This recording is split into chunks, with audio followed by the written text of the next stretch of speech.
Ok. Là, je vous donne un gros calcul avec plein de nombres qui sont des puissances de 10, mais qui sont écrits en écriture décimale. Et il va falloir calculer ça de la manière la plus pratique possible. Et la manière la plus pratique possible, c'est de ne pas travailler avec des nombres à virgule, ni avec des 1, avec des tonnes de 0 derrière. C'est de, comme c'est marqué, tout convertir en puissance de 10 et de calculer à l'aide des lois de puissance. Parce que quand on... ça peut peut-être vous paraître, à vous qui apprenez ça en ce moment, un peu fastidieux, mais quand on a l'habitude de ça, hein, c'est beaucoup plus pratique. Euh, ça simplifie énormément les choses, donc faites-le comme ça pour vous entraîner à bien prendre les habitudes des lois de puissance. Et à la fin, on donnera l'ordre de grandeur du résultat, hein, pour s'entraîner aussi sur les ordres de grandeur. Donc je vous invite à prendre chacun des nombres que vous voyez dans le calcul, à le convertir en puissance de 10 et ensuite à vous servir des lois de puissance pour obtenir un résultat qui sera lui aussi une puissance de 10. Donc mettez la pause et faites-le. Ok, alors pour qu'on comprenne bien, pour vous aider à suivre mieux ce calcul, hein, je vais mettre un petit peu de couleur. Voilà, je vais repasser tout ça un petit peu en couleur. Voilà. Vous voyez, j'ai mis en couleur les nombres que je vais convertir en puissance de 10. Comme ça, en suivant les couleurs, vous allez pouvoir suivre un petit peu mieux le calcul. On va s'intéresser au nombre qui est en rouge. C'est 0,00000001. C'est pas très pratique comme notation. C'est une puissance de 10. C'est 10 puissance combien? Alors pour le savoir, hein, comme on sait que c'est un tout petit nombre, c'est 0, c'est-à-dire les zéros sont à gauche du 1, ça va être une puissance négative de 10. Ça va être 10 puissance moins quelque chose. 10 puissance moins combien? Ben pour le savoir, il suffit de compter les zéros. Un 0, il y a 1, 2, 3, 4, 5, 6, 7 zéros, donc ça va être 10 puissance moins 7. Donc on retient que notre nombre en rouge, c'est 10 puissance moins 7. Le nombre en vert, c'est 100. Bon, ben, vous savez que 100, c'est 10 puissance 2. Hein, et si vous ne le savez pas, 100, c'est les zéros sont à droite, donc c'est un exposant positif. C'est une puissance de 10 avec un exposant positif.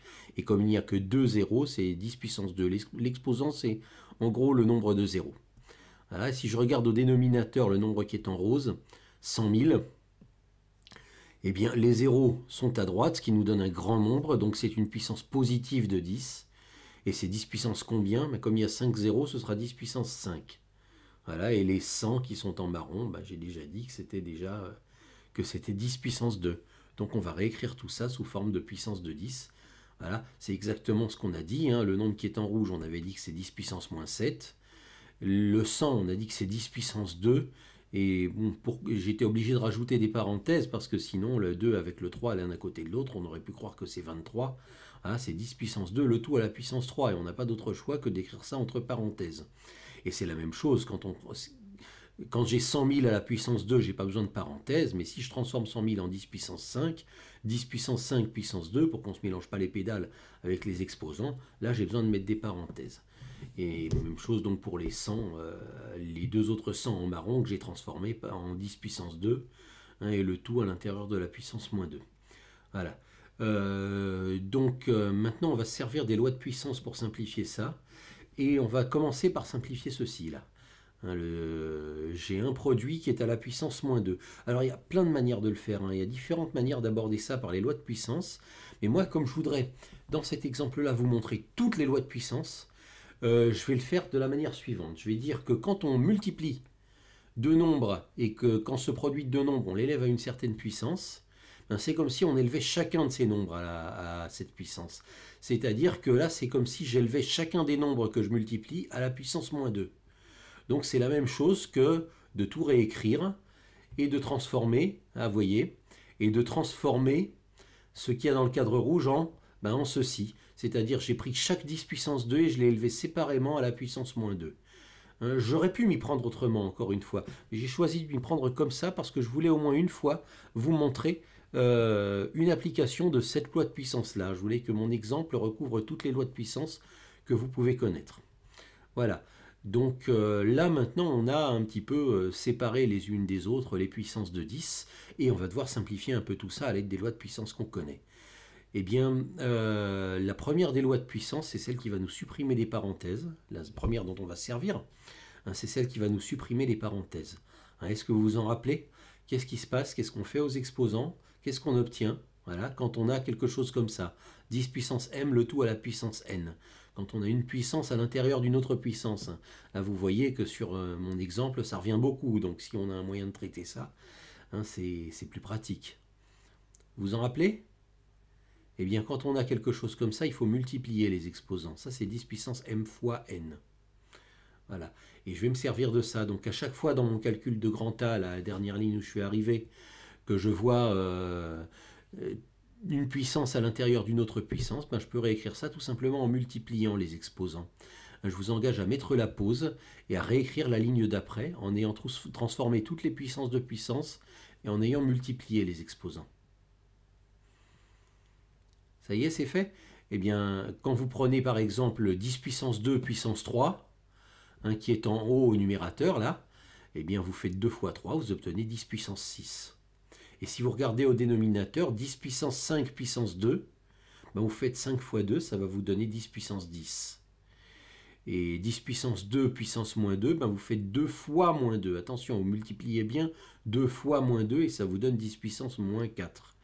Donc quand on fait tout ça, voici ce qu'on obtient. 10 puissance moins 7 fois 10 puissance 6, hein, j'ai bien multiplié, à chaque fois que j'avais une puissance à l'intérieur d'une autre puissance, j'ai bien multiplié les exposants. Maintenant, on obtient ce qui nous reste au numérateur et au dénominateur, c'est des produits de puissance de 10. Et on a vu une loi de puissance qui nous permet de gérer les produits de puissance de 10. C'est une loi de puissance qui dit que quand on a quelque chose, regardez maintenant dans le cadre bleu à droite, là, qui vous rappelle les lois de puissance, quand on a quelque chose comme ça, 10 puissance m fois 10 puissance n, hein, qu'est-ce qu'on fait aux exposants? Qu'est-ce que ça donne?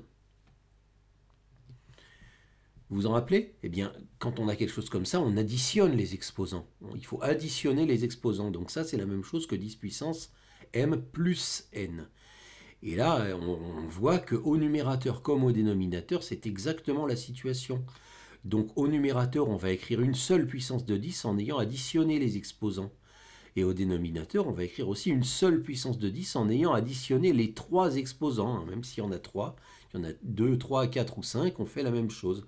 Donc je vous engage à remettre la pause et à réécrire ça sous forme de quotient de 2 puissance de 10 où vous avez additionné les exposants au numérateur et les exposants au dénominateur.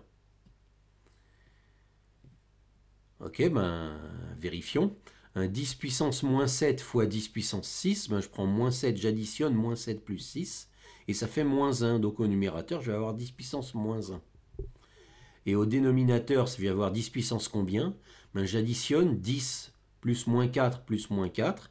C'est comme faire 10 moins 4 moins 4, et ça fait 2. Donc au dénominateur, j'ai 10 puissance 2. Voici ce qui me reste. Il me reste 10 puissance moins 1 divisé par 10 puissance 2. Alors on est presque au bout de nos peines. On va transformer ça en une seule puissance. À l'aide de quoi? Ben, à l'aide de la dernière loi de puissance que je voulais vous rappeler. Une loi qui dit ce qu'on fait lorsqu'on a des quotients. Un quotient comme on a ici, une fraction, enfin, un quotient, une division de puissance de même base. Alors est-ce que vous vous rappelez ce qu'on fait lorsqu'on a quelque chose de la sorte de 10 puissance m divisé par 10 puissance n, comme ce qui vient de s'afficher là dans le cadre bleu qui est à droite? Eh bien, quand on a quelque chose de cette sorte-là, il faut soustraire les exposants. Attention, il faut les soustraire dans le bon sens. Il faut faire le numérateur moins l'exposant du numérateur moins l'exposant du dénominateur. Hein, c'est 10 puissance m moins n. D'accord? Donc, allez-y, essayez de mettre la pause et de le faire pour voir qu'est-ce que vous allez obtenir. Vous allez obtenir 10 puissance combien? Eh bien, on va faire exactement ce que nous dit cette loi de puissance. On va soustraire les exposants et on obtient donc 10 puissance moins 1 moins 2. Moins 1, moins 1 parce que c'est moins 1 que j'ai au numérateur, moins parce que je soustrais, et le 2 que j'ai au dénominateur. Donc combien font moins 1 moins 2? Ben, moins 1 moins 2, ça fait moins 3. Donc tout ça, tout ce grand calcul du A, ça fait 10 puissance moins 3. Et voilà, au lieu de se demander ce que ça fait 100 puissance 3, ben 100 puissance 3, ça fait 1 million, si vous voulez le savoir. Et au lieu de se demander combien font 0,0000001 multiplié par 1 million, Hein, voilà, on a travaillé avec des exposants et tout ce qu'on a fait comme opération, c'est 2 fois 3, 5 fois 2, moins 7 plus 6. Donc on s'est vraiment simplifié la vie en faisant des opérations sur les exposants beaucoup plus faciles que les opérations qu'on aurait faites si on avait vraiment travaillé sur les valeurs décimales. Voilà. La dernière chose que je vous ai demandé, c'est de donner un ordre de grandeur du résultat. Est-ce que vous vous rappelez ce qu'est l'ordre de grandeur de 10 puissance moins 3? Si vous en rappelez pas, courez revoir la vidéo sur les ordres de grandeur et les puissances de 10. Hein, les ordres de grandeur sont des choses à savoir. Un 10 puissance moins 3, c'est bien, mais on aimerait quand même savoir si c'est un grand nombre, si c'est un petit nombre, combien il est grand, combien il est petit. 10 puissance moins 3, c'est un petit nombre puisque l'exposant est négatif. C'est 0, quelque chose. Et bien comme c'est moins 3, il y a 3 zéros. Donc c'est 0,001. Autrement dit, le 1, c'est le troisième chiffre après la virgule. C'est le chiffre des millièmes. Donc c'est l'ordre de grandeur du millième. 10 puissance moins 3, c'est même exactement un millième. Donc le calcul de grand A, ça nous donne exactement un millième.